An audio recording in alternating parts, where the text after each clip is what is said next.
Are you record? Oh, there we go. Okay.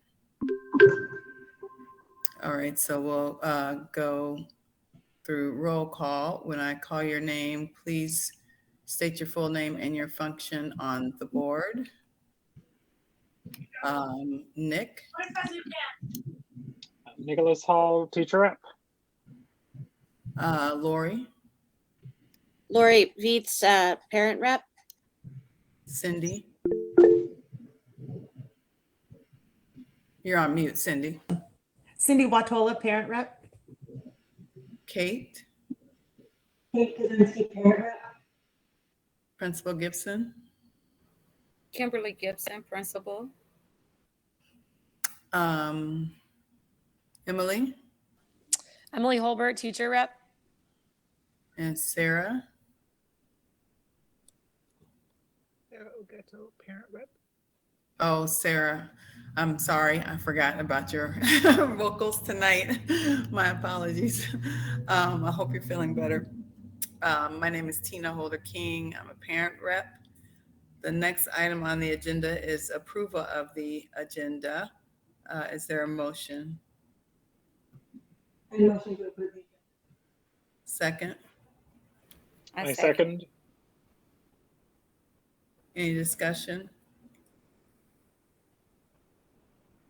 Okay, it's been motioned and seconded to approve the agenda. Please vote for approval. All in favor, raise your hand using your icon, please.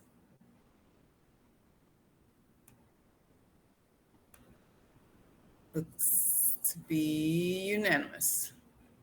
Thank you. Okay, the next item on the agenda is approval of minutes. I don't believe we have any minutes to review for approval at this meeting. And so we'll move on to the principal report, which will be the continuation of the 2022-2023 budget. Principal Gibson. Good evening, everyone. We will begin our local school council principal budget report.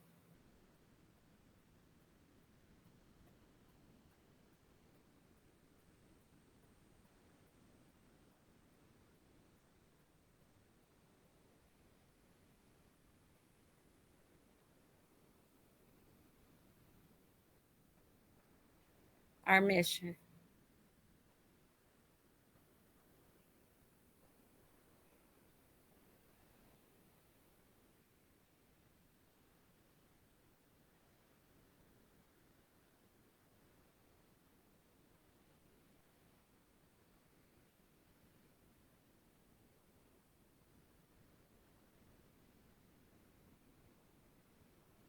Tubman School, be respectful, be responsible, be safe, BIB. Maintaining financial health and well-being is our focus for school year 2023. The funds that we control are funds in 115, which are local funds, 115 supplemental aid funds, and Title I funds. These are funds provided by the government. Funds we do not control are funds that funds diverse learner services, foundational positions, bilingual, magnet gifted and international baccalaureate, JROTC, food services and security. For school year 23, what changed in the budget? You guys have seen the budget slides from the budget handout, but schools were not given any type of grace for school year 23, and we are held accountable for our 20th day enrollment. Usual. Teachers usually get an annual step increase, and some receive a lane increase, and that factors into our budget. Tubman enrollment dropped from being funded for 438 students for school year 22 to being funded for 362 students for school year 23, based on our 20th day enrollment. When the budget opened on March 18th, we had already had a loss in SBB funds of $230,016. Supplemental aid decreased due to a drop in low-income students by $20,717. COVID relief funds not given for school year 23, which is a negative $64K compared to school year 22. One diverse learner teacher position was cut by the district, and a 0.5 bilingual position was cut by the district due to having 19 students enrolled in our transitional program of instruction, or TPI. As you saw on your budget handout, here are our numbers for our 20th day enrollment. For school year 23, SBB budget is based on the 20th day K through 12 enrollment. This does not include our pre-K students. On this slide, you see our anticipated enrollment stats, as well as our anticipated homerooms for school year 2023. I'd like to call your attention to 4th grade, which we are projected to have 1 classroom for next year, based off the amount of students, as well as 1 5th grade classroom. This decision was made based off our numbers and to avoid having split classrooms, as well as 2 teacher positions being cut. Yes, Kate. So does that mean Can you go back to the last slide? we won't be extending any offers to incoming fourth and fifth graders for next year then? I'm sorry, Kate, it's so hard to hear you. We can't hear it. Sorry, can you hear me now? A little, yeah. So does that mean we're not extending offers to incoming fourth graders or fifth graders? I'm sorry, you went right back out. I think she said, does that mean we're not extending offers to incoming 4th and 5th? Is that what you said, Kate? Yeah. So that would be pretty reasonable with the numbers that we're at currently.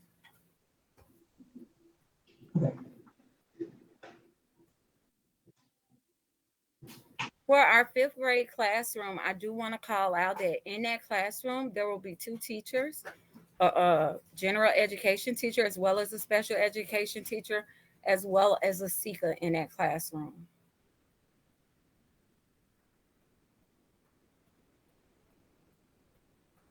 School planning and budget process.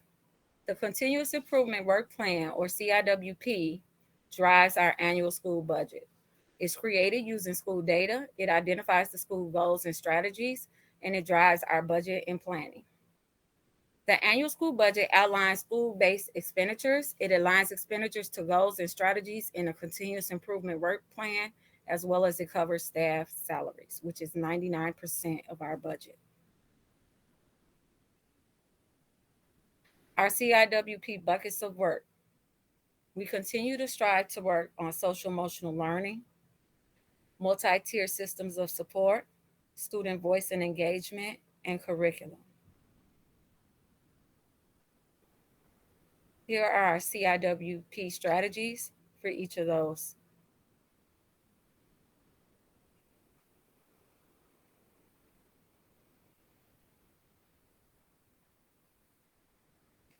How does the Tubman budget support school priorities for fiscal year 2022-2023? Our budget supports our goals by buying the 0.5 bilingual position that was cut by the district with funds in our internal account raised by our FOT. This supports our curriculum and it is aligned to our WIDA standards. Funding the Restorative Justice Coordinator with funds in our internal accounts raised by FOT helps to support our priorities for SEL, MTSS, and restorative practice.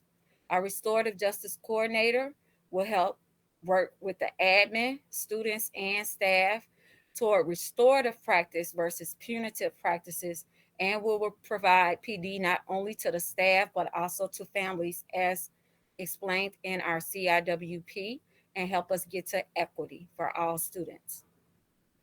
Something else that changed, there's a new instructional core interventionist position that supports our MTSS. This is a new position. The instructional core interventionist position is part of the new district's initiative to strengthening instructional core. This person will not have a classroom, but will concentrate on a focus or area by pulling students out for small groups and push in and push out instruction. Funding for extended school day staff planning for our new IB math units and NYP self-study supports our curriculum. Funding for substitutes supports curriculum and professional development for our teachers. And our lunch and recess contract supports our SEL, student voice and engagement.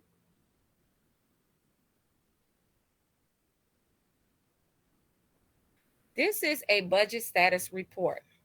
Our new system in CPS is called EPM. Here you can see the total amount of salaries and what we had left on non-personnel expenses. For SBB, for example, you see $53,224. And for supplemental aid, we had $12,283 left. After our Title II funds were used to support salaries to support small class sizes in our middle school, there was $1,028 left over that we put on a contingency line for supplies.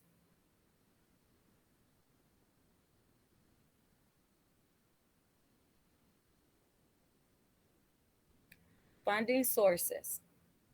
As you notice, discretionary funding sources included student-based budgeting, state aid, and Title II funds. Friends of Tubman was included in our budget plans to fund the 0.5 bilingual position that was cut by the district this year, to fund our restorative justice coordinator, and for staff professional development. We had $25K from Cubs charities that I am proposing we spend to fund our Envision math curriculum for K through 8th that was voted on by our PPLC, and I was able to negotiate this price down last week. Centrally funded positions: diverse learner teacher and paraprofessionals, early childhood teachers and paraprofessionals, our magnet cluster, IB, critical language, security, lunchroom, counselor, clerk, new instructional core interventionist position are funded by the district. In our internal accounts, we strategically saved money to help recover if staff positions were cut. We will be using our internal accounts to fund the 0.5 bilingual position that was cut by the district this year. We will also be using it to fund our restorative justice coordinator position, and we will be using the money for staff professional development. The 25K Cub charities, again, is proposed to fund our Envision math curriculum for K through 8. 2022-23 full budget plan. With matching the halftime case manager to a 0.5 diverse learner teacher to make a full-time position funded by the district. We matched the halftime NYP coordinator position funded by IB to a 0.5 diverse learner teacher to make this a full-time position also funded by the district. We used our discretionary funds to fund extended school day for staff planning, funding for substitutes, and I will take a few minutes to tell you why you see Right at School for lunch and recess. Previously, we had JS School, and there were several issues that we've had all year with JS School, as well as JS School tripled the price that they charged us for lunch and recess. This current year, we paid $25,000. They gave us a quote for almost $75,000 for this school year. Right at School gave us a quote for $32,800. And so we are trying a new lunch and recess program. We reached out to other principals, and it was suggested that we try Right at School, and we negotiated that price with them last week. $17K is for our copier contract that we already had. Again, $25K to be used to fund our math and vision curriculum, and then our centrally funded positions. The new budget, we appealed the diverse learner position and we won it. If you look over to the left, we were able to split that one position into 2.5 to create 2 positions instead of 1. We have addition of an interventionist position, and this year I put in a request and we gained an additional paraprofessional position. That person started today. Friends of Tubman funds will fund a .5 bilingual position that was cut, fund a restorative justice coordinator, and support our staff professional development as explained in our strategic planning. Budget updates. You guys have seen this at our last meeting, but I just added this.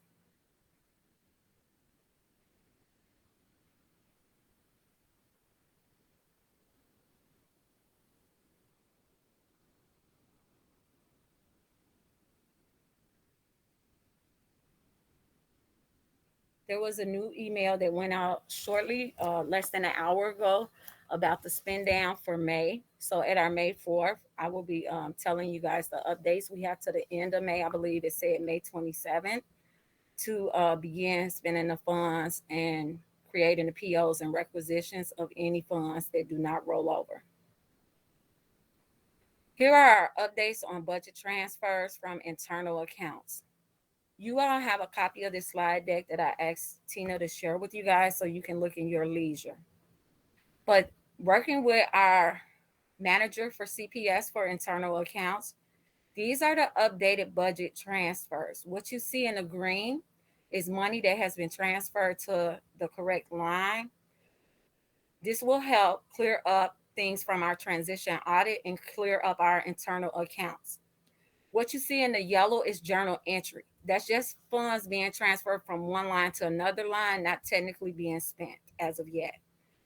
The green has been spent to spend on student supplies. As you see, this is class money that has been sitting on lines. The teachers have begun to put in their orders, and over to the right, you'll see what teacher name is associated with it.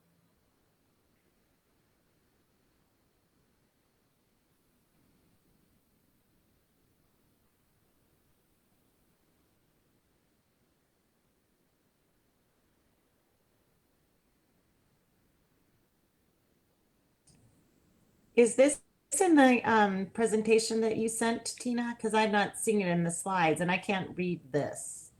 It's It not. is in the slide. It's on the slide. It's on the slide deck. Okay, let me look at.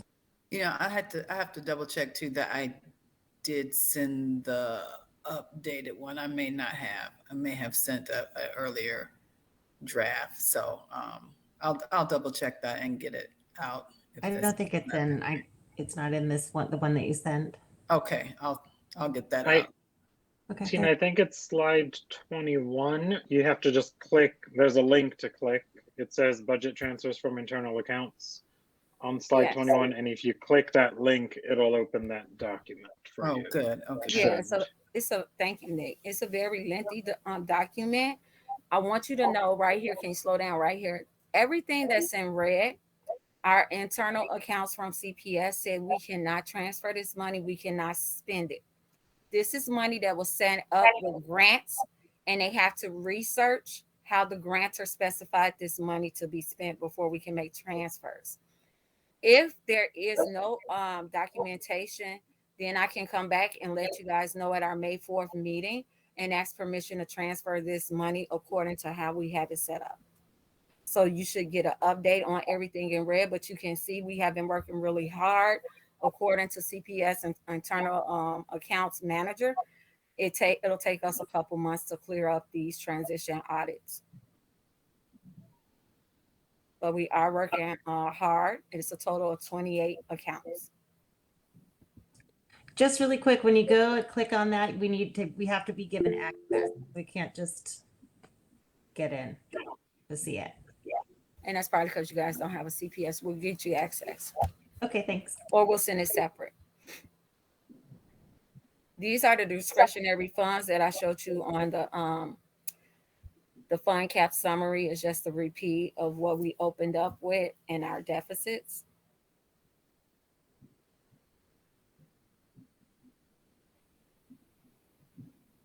These are our centrally funded positions you guys saw before.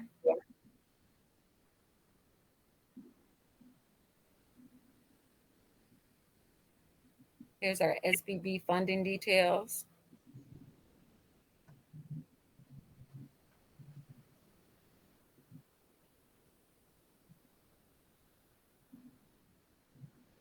supplemental aid.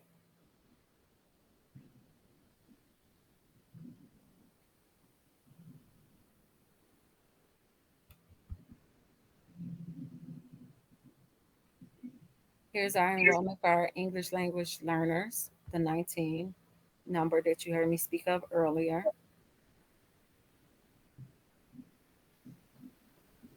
What's to come? We're meeting tonight to get LSC approval on the budget. We will, after getting approval, we will complete the EPM validation by 4/19. We've already received the chief's approval on April 7th. We will finalize the Envision math curriculum for school year 23 for K through 8. We will finalize a lunch and recess contract for the school year 23. We'll continue to work with the staff to select school-wide SEL curriculum. Our restorative justice person will support these efforts, as well as I've reached out to the district. My chief will be supporting, as well as our SEL specialist. And we will be drafting a proposal for OST or out-of-school time activities that support enrichment and unfinished learning. We will continue to review and update our CIWP priorities with the CIWP team. And then here's our meeting recap. We hired a DL teacher and an ESP with assistance from Tubman Hiring Committee, who started today. We'll continue to build staff culture and school culture. Ongoing communication and partnerships with families. Use existing funds from FOT and our internal accounts to fund the 0.5 bilingual position that was cut in the restorative justice coordinator.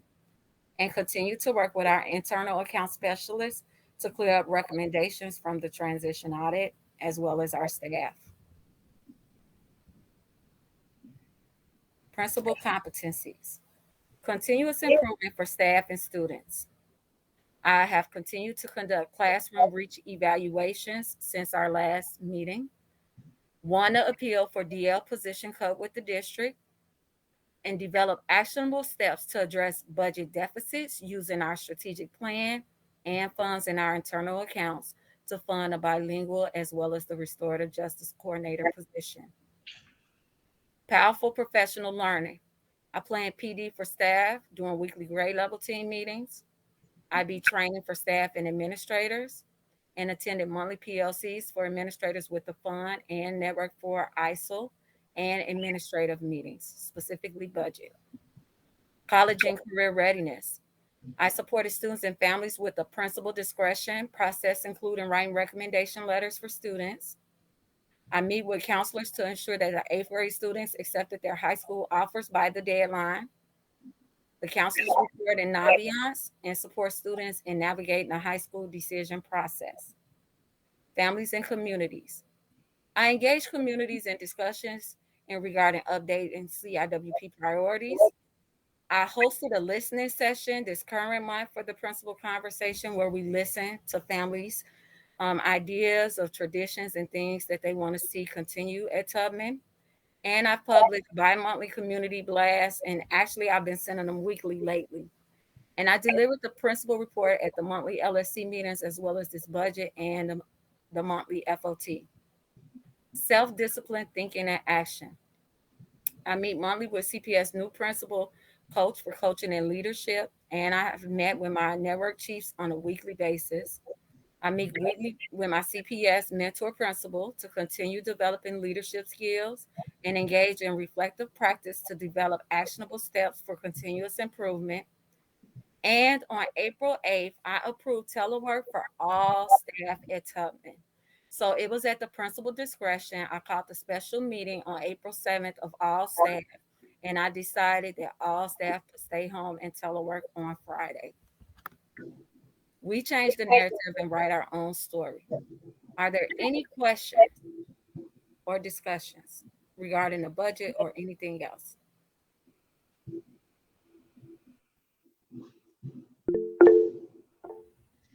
Lori, then Sarah. And Kate, can you mute your mic until you're ready to speak? Thank you. One, that was quite the presentation. So thank you very much. I love how we got it in advance. I love how clearly it was all outlined. Hold on. I'm like, Raven, I'm talking. So I really appreciated all of that. I do have, can you explain? So is the case manager no longer a full-time position? Is it back to 0.5 and then part diverse learner teacher now? Or is So it it was never funded by the district as a 0.5. Last year, the budget was set up where student-based budgeting funds pay half of that position, and that the centrally funded by the district paid the other 0.5. We, as you saw, and the total amount we had left over was only 60,000 to spend. So we didn't have money to fund that position, or we couldn't pay for lunch and recess, or the copier contract, or the curriculum. okay? I guess I kind of understand that. And then my next question was, big thanks to Friends of Tubman. It's not really a question, but holy cow.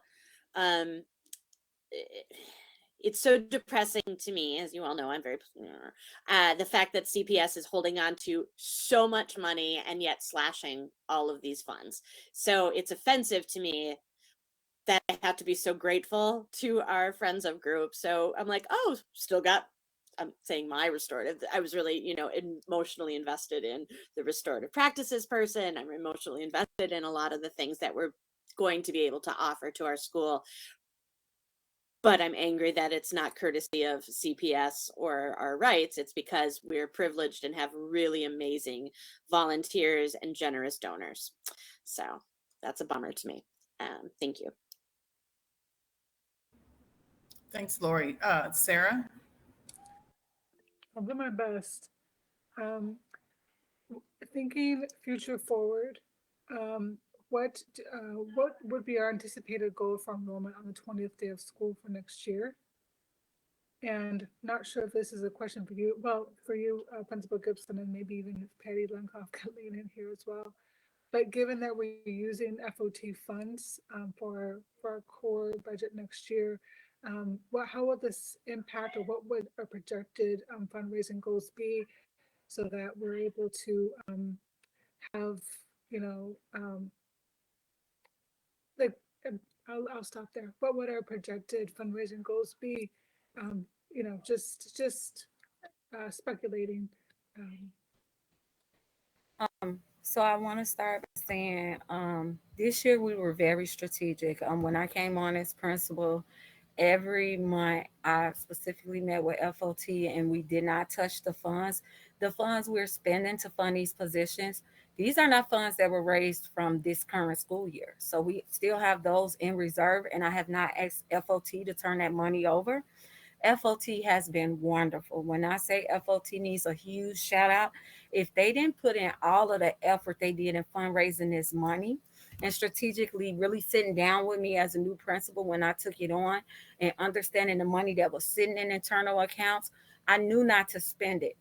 Moving forward, based off our numbers, we really need to raise at least 120,000 to 140 every year to make sure that we can fund these positions that are very important to us and continue to ensure that all staff have a position and we continue to have these small classrooms.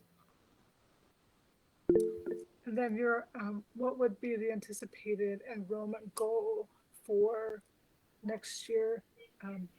September 20th, what should that enrollment goal look like? So we currently have 362 students. We actually are 7 students off that. That was our baseline for this year. So on the 20th day, we had 362. We're at 355 right now. So ideal number is to at least have 400 students. I will share something that I forgot to mention as early as last week. So I have been working all week last week in multiple meetings nonstop. I do need to announce that next year we will not have, you might have saw that 40th number for pre-K. We won't have that number next year. We just found out that our pre-K classroom will be full day next year. I'm excited about that. One, our students will have longer time in school. Early learning is so important.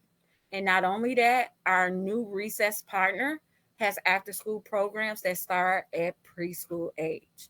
So for our families who need that aftercare for their early childhood kids, this is really huge. Preference is going to be given to our students that are currently enrolled in both AM and PM classrooms. So we sent out an intent letter on April 8th. Me and Ms. Starrin sent out that letter to families, and we got the information today. And we have 18 yeses, 2 maybes. So tomorrow, our Chicago Early Learning application opens up. It's run by the district.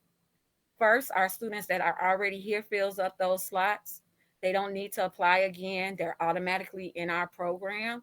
And then if they are any students who apply, it goes on Chicago Early Learning to register those students in the order of things they look at.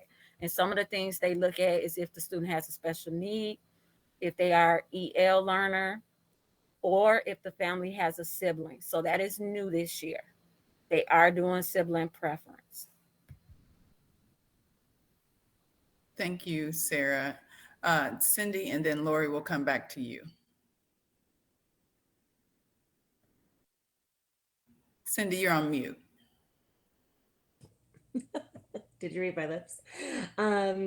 What is sort of the magic number coming into next year that would increase the budget of the 20th day? Do we kind of have like, is it 400? And then would that secure funding to sort of fill one of the positions that has been cut?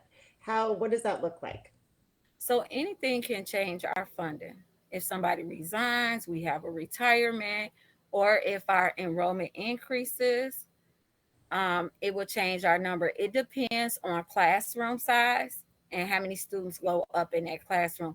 So it's technically not like a magic number for the school. But let's say one of the classrooms where we had 22 and now we're at 29. For anything over 7 students in a classroom, that will change our SBB funding and we will get additional allocations. Okay, so we're But looking, if our number decreases, Cindy, and like say some students transfer, yeah. that can decrease, but the budget's set for what we have right now. Okay.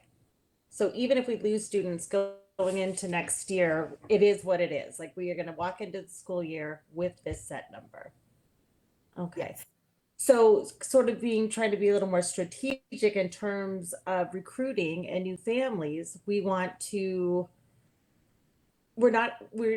decided that we wouldn't boost those numbers. I know Kate asked us, we wouldn't boost those numbers in 4th and 5th grade. We would just keep those at single classroom and then try to just beef up pre-K to 3rd grade, or? So now that we wouldn't use them, we would first need to look at how many people applied on Go CPS. Like that doesn't come out to the end of April, so I don't have those numbers yet.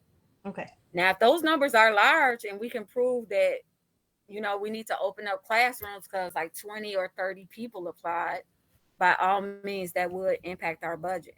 Okay. But that's unknown right now. We have to plan for what we have right now. They don't let us like look ahead. We are strategically planning as a Tubman community engagement. We're really trying to promote Tubman through our school tours. Mm-hmm. A lot of that is keep talking up our school. Yeah. Okay. I'm sorry, Cindy, were you done? I'm sorry. I'm done. Thanks. Okay. Emily had just put a question in the chat regarding, I think, pre-K. She's wanting to know, is it just 4-year-olds? Yes. So part of the preschool expansion is for 4-year-olds full day. So when our program turns full day, it's only for 4-year-olds. So of course, our 5-year-olds are going on to kindergarten. But the 3-year-olds who are turning 4, they'll be able to start filling those slots. So I don't have any doubt that we'll fill all those slots. Thank you, Principal Gibson. Lori, and then Kate will come to you. Lori, you're on mute. Okay, so mine goes right along with Cindy's because I'm asking again about 4th and 5th. So first, a parent, I'll be honest, parent messaged me. So is fourth grade also going to have a full-time teacher and a diverse learner teacher and a paraprofessional like fifth grade? That was the first part of the question. So we don't have that same amount of diverse learner students in that room, so I can't answer that right now. We haven't done the sped schedules. I will have to look at the needs of the students, but for fifth grade, I know already. Okay. And then how is this going to, is limiting our fourth and fifth grade in recruitment wise, if we're only going to have one classroom, is that going to, do you think that will affect our ability? Because we're trying to recruit, because our goal seems to be, we need more students. We need more students because we need the funding, because CPS is broken. So if we're limiting, I think those two grades seem like grades where you do get a little bit more transfer. Do you think that's going to hurt us at all? Or like you said, if we suddenly open up Go CPS at the end of April and that potential's there, would we be able to budget to expand those classrooms? So those are a lot of questions. Let me tackle one at a time. Big question, sorry. Good questions, absolutely. We're not limiting ourselves, so let me back up if I misspoke. We're waiting to see what the numbers are from Go CPS. We really don't know until April, but that's after the budget closes, right? The budget closes tomorrow. So tomorrow's our day it closes. So we're just operating on the numbers we have. There's a lot of possibilities. There might be one person who applied for fourth grade. There might be 15. We don't know. I'm not opening it up. These are people who applied already. Then it's what's called a second round. If I decide our numbers are so low, then up to the principal, they can open up and then take additional students. So those are all things I'll continue to keep in consideration based off the numbers. We'll monitor them closely. So if those numbers do go up, Principal Gibson, for those two grades, and there comes necessity for a second classroom, will that also increase funding where we can open those classrooms without losing staff positions? Because I know you did, that was one of the reasons you did that, was to prevent losing positions. Yeah, we did it for not losing positions or splitting classrooms, like having a 1/4 and 5th split. We just know that the research says that's not good for kids. There's a lot of possibilities if our numbers go up. You know, CPS and CTU have a contract. So if we hit over that 36, they have to fund another teacher or whatever the number is. It depends on the grade level. So it's different for K-3, 4-6, those numbers. So if we hit over that number, there's no choice but to open another classroom based off the CPS CTU agreement. Thank you. Kate and then Sarah. Can you guys hear me now? Can you go to Sarah and I'll be right back? You said you'll be right back? Okay. Sarah? Just wanted to clarify, with this budget, is there any impact on current positions? So let me see if I understood you right. You said with this budget, is there any impact on current positions? Yes, that's the question. Okay. So with the budget I'm proposing that I presented to you guys today, none of our current staff members will be cut because we found other ways to fund their position. I'm just going to ask this. I'm confused. If we lose two classrooms, so are those teachers, because we used to have 2 4th grade, 2 5th grade, so those teachers are just going into other positions in the building? So some teachers will go into another position, like the new position I just told you, as well as, remember I said that resignations as well as retirements impacted our numbers. So we do have teachers who are resigning, and we do have teachers who are, or staff members who have told us that they are retiring. Well, then I'm just going to ask, can we know that, I know you won't say the names, but can we know the numbers of people who are leaving? I can't get that information out. I'm not allowed. I'm sorry. Kate, are you ready? Okay. Sorry, I use this computer all day long on meetings all day long, and this is the only platform that no one can hear me, so I don't understand it. So just two things. I understand how you built the budget and we're decreasing, fourth and fifth grade, it makes complete sense. I don't like split classrooms either, so I think that's a great idea. The thing that I'm worried about is how I understand the CPS process is I was under the assumption that Tubman would tell CPS how many open spots they had for each of the different grade levels, and then they would offer that many slots to however many students. And then after that, we filled in based on the wait list, based on things that happened over the summer. So my fear is if we told them months ago that, yes, we will take 15 or 20 fourth or fifth graders, that we're going to get like that number that's going to make it that we can't have one classroom. And so that's where a lot of my questions have come from, because that's how I understand the process works. Like there are schools that they think they're only going to have 2 spots for fifth grade. So they'll say, give us 2 slots and we'll offer 2 slots. But if we're going to take anybody who applied, if we said fourth and fifth grade are our lower population classrooms, we'll take whoever applies and offer them a seat, then we're kind of at the whim of how many people we offer to, because and I'm just worried that we're going to get just above where we want to be and need 2 classrooms, and then we're going to have to go back to the drawing board. Is everybody clear on the question I'm asking? I'm very clear, Kate. So Okay. I happened to be sitting at that meeting. So I knew the numbers a couple of months ago when they looked at our capacity. And so we had like only 12 kids in third grade in one classroom. So I knew those numbers already. So we didn't offer 15 slots. I can tell you that it was not done like that. So that's not an issue. I kind of projected, we kind of knew, we kept asking the district. And the question, if some of you went to some of the community town halls, they kept saying they weren't sure if they would hold us accountable. The fact that they didn't answer that question kind of made me assume, always assume and plan for the worst, so you'll be prepared. Okay. So All we right. were held accountable. So we kind of had those numbers. So I kind of had a feeling as we went on. Okay. And then just one other thing that I just want to say, I'm very excited about the restorative justice position coming back. I think that's something that's really important for the school and just in how we do everything as a school.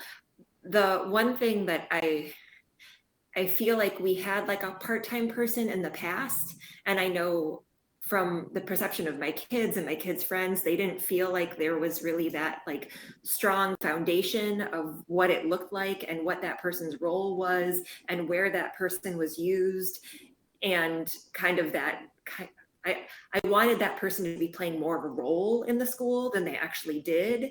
And so this is more an ask than anything else, that we have a very defined role for that person with very specific expectations, and kind of making sure that they really have a presence and that the kids really feel like that person is kind of leading the restorative justice through all the things that they're doing. Because it's wonderful to talk about, but it's really, we need the right person who's really going to be able to effectively translate that into practice, and not everyone can do that. And so that's just my ask, that be a very, very defined role, because I think when it was more vague in the past, I didn't feel like we really got that much out of the role.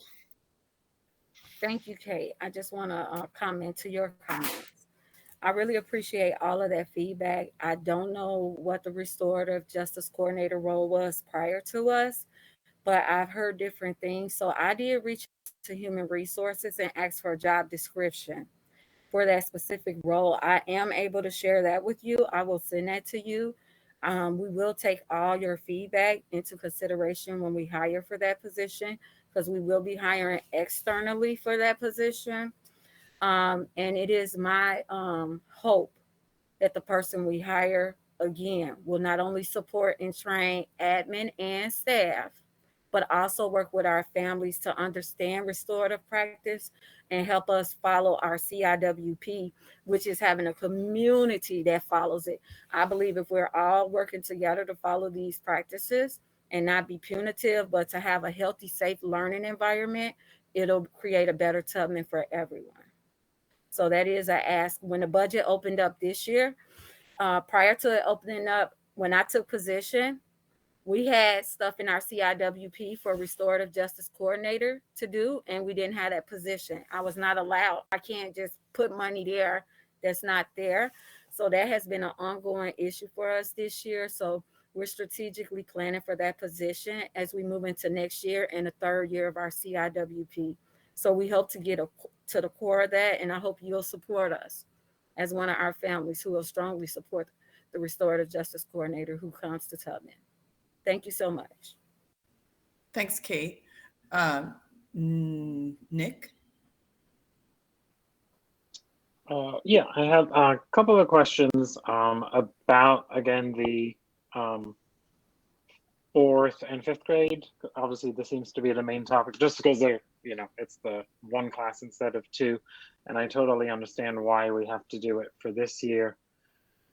So first question, if we find out, end of April through Go CPS or over the summer that we have enough kids for a second classroom, when do we get that money? Does that coming right away, or do we have to wait until the 20th day of the next school year? So that's my first question. Okay, so with your first question, I will have to get support from my network chief on that question because I'm not sure how they're doing it moving forward. A lot of things are changing in the district. So I think that's a fair question. So I would need more time to get clarification of, do we have to wait till the 20th day? Or if we can prove the numbers, will we be funded in time to start off? That's a really good question. Yeah, you would hope it would be right away if we can prove we have enough for, 2 teachers. And then my second question is just kind of looking at the next few years. Would our goal then next year be to beef up the 4th and 5th grade, knowing that then they will go into middle school? I'm just worried with 1 4th and 1 5th, are we eventually going to go to 1 6, 1 7, 1 8? And that obviously is a concern. We don't want to get smaller classrooms into the middle school, especially because historically, I feel that's when a lot of our students transfer out is in the middle school years, and we want to retain as many as we can. So again, would our goal next year then be like, let's really get enough kids for 2 of each for the next few years?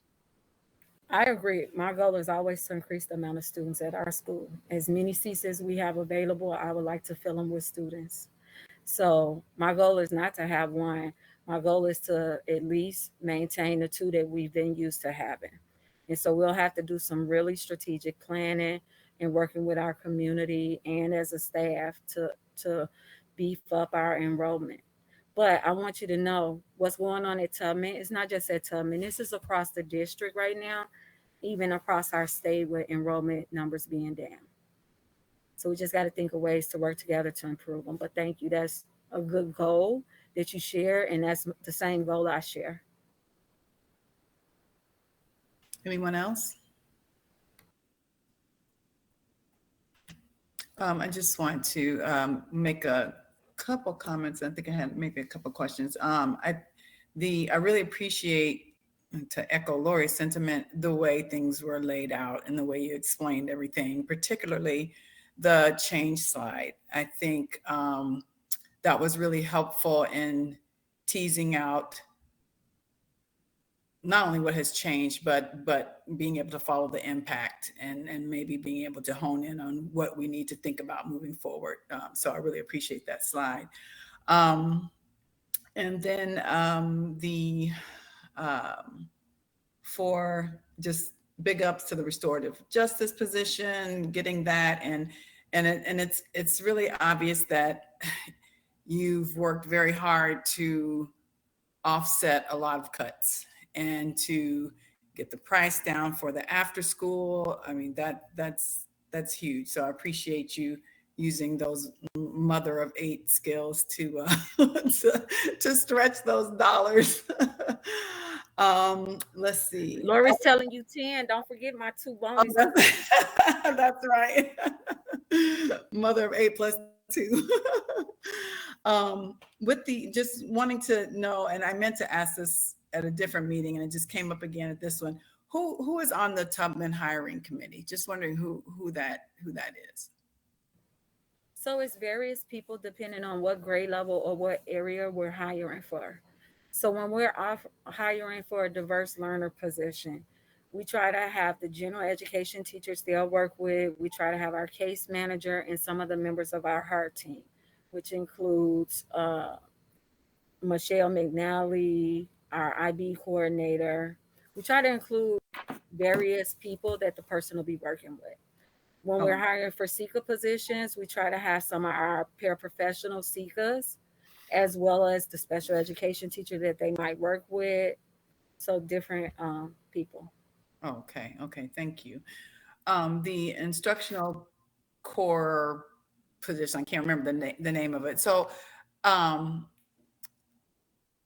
what's the trigger for interaction with that person? Just wondering what the process is, or is it something that students will be exposed to on a regular basis, or will there be some kind of trigger from the teacher to involve for students to engage with that person? How does that work? So that person will be working closely with me as the principal of the school, and we'll be looking strategically at data. We'll be looking at our Star 360 data, our attendance data, MTSS data, IRA data if it's a student that's older. And we will be looking if this student needs support and push out, pull out, engaging in conversations with classroom teachers as well as families. Okay, and so that's curriculum centered, not SEL. It's curriculum. Curriculum Center is the instructional core. That's the interventionist that's going to help support unfinished learning. We haven't decided if we're going to target reading or math or both as of yet. Okay, thank you. Um, And I forgot to add the interventionist is going to be working with our other interventionists. Nick Haller's one that supports our students. So we have other teachers, and Nick has a reading specialist. So he's one of our valued teacher leaders as well, who will be working with students. okay, thank you so much. I appreciate it. Anyone else?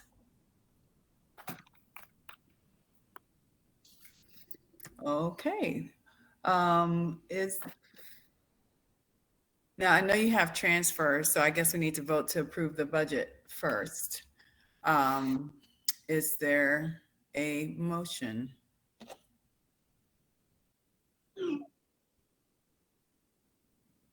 Well, I will move that the budget be approved as presented by Principal Gibson. I second. Okay. All in favor? I'm sorry, any additional discussion? All in favor, please use your icon to vote.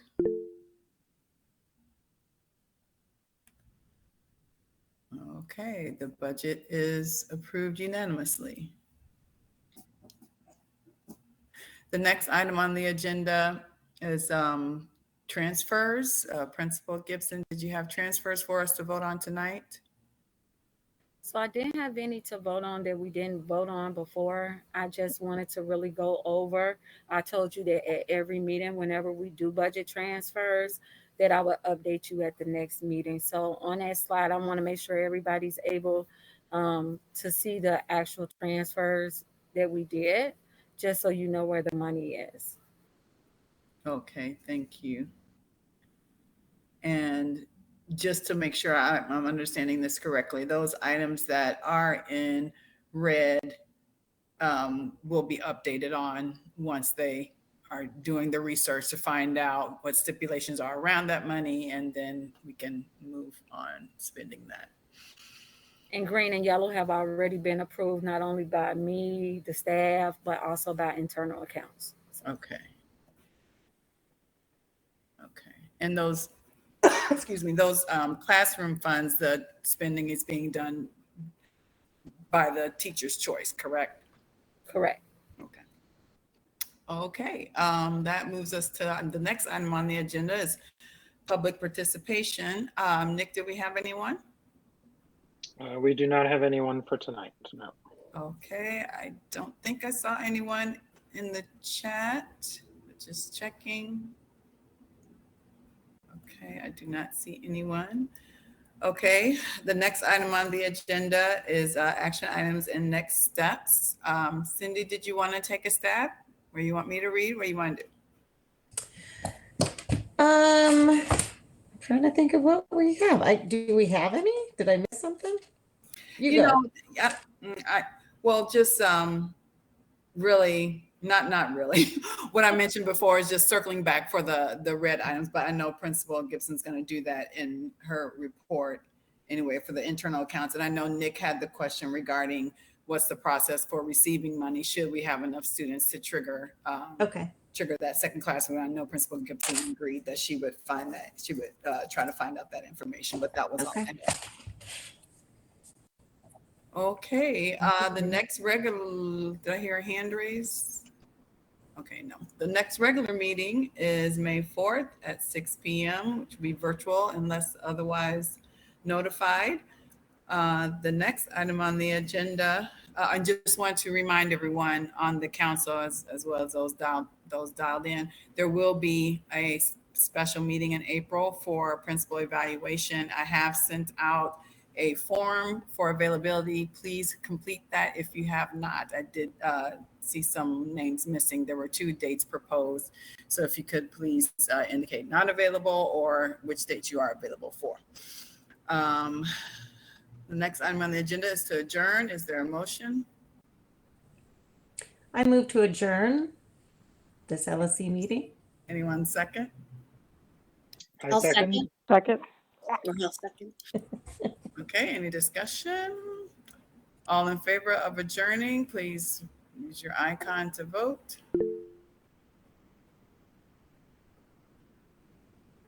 And we are unanimously adjourned. Thank you, everyone, for making time to get this done by the deadline. Principal Gibson, I think we have some signature business to handle, so I'll connect with you via cell.